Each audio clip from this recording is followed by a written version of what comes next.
The balloon animals are literally still in my daughter's hands.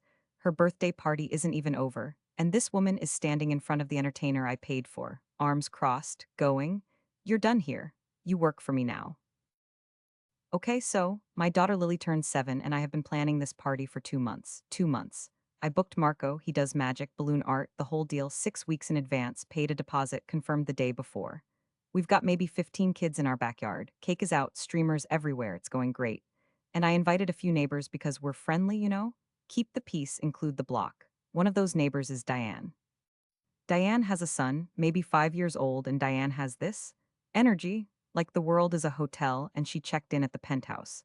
I'd seen it before in small doses. I just didn't know she'd bring it to my kid's birthday party. Marco's about 45 minutes into his hour-long set. The kids are obsessed. Lily is literally vibrating with joy. And I noticed Diane has pulled Marco aside, like, physically stepped between him and the group of kids mid-routine. I drifted closer to hear what was going on. Diane goes, "My son hasn't got his balloon yet. He needs a dinosaur, a T-Rex specifically. Can you just focus on him for a bit?" And Marco, bless him, he's professional, he says, "Sure, I'll get to everyone, he's next in line." Reasonable, done, right, wrong. 2 minutes later, Diane is back. "He's getting upset. Can you just do his balloon now and skip the magic tricks? He doesn't care about magic." I stepped in at that point, super calm, and I said, "Diane, Marco's working through the group. Your son is literally next. It'll be 2 minutes." She looked at me like I'd suggested she eat off the floor. Beat 3, and this is where it turned. Marco finishes the kid in front of her son, turns to her son with a smile, starts twisting the balloon. And Diane goes, "Actually, you know what? I'd love for him to do a full private show, just for my son, in the house away from all the noise. How much for that?" She wasn't even asking me. She was asking Marco, at my party, for a private booking. Mid-party, I said, "Diane, he's booked through me until 4 o'clock. He's not available for a separate booking right now."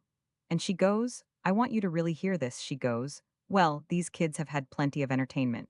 My son deserves the same quality, and frankly, he deserves more of the focus. More of the focus. At someone else's child's birthday party."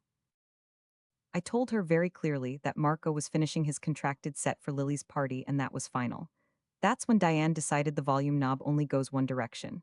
She goes, loud enough for half the yard to hear, "I cannot believe how selfish you're being. I came to your party, I brought a gift, and you can't extend one small courtesy to a child? A small courtesy." She wanted me to hand over my hired entertainer, at my daughter's birthday, and called me selfish. I felt something shift in me, you know that feeling when you're done being gracious? I looked at her and I said, "Diane, you're a guest at my daughter's party. Marco is my vendor, not a community resource. And if your son needs more entertainment than what's happening here, I'd suggest you book your own." She gasped, actual gasp. Then, "You know what, everyone here can see what kind of person you are." And I said, "Then everyone here is getting a pretty accurate picture." Yeah, I said it. Was that too far? Maybe. I don't totally regret it. Diane spins around to rally support from the other parents standing nearby. She goes, "Am I crazy? Is anyone else seeing this?" And my neighbor Trish, who has known Diane longer than I have, just slowly turns away and starts talking to someone else. Nobody backs Diane up, not one person. The silence is so loud it has a texture. Marco, meanwhile, has finished the T-Rex balloon, handed it to Diane's son with a big smile, and gone right back to performing for the group like none of it happened.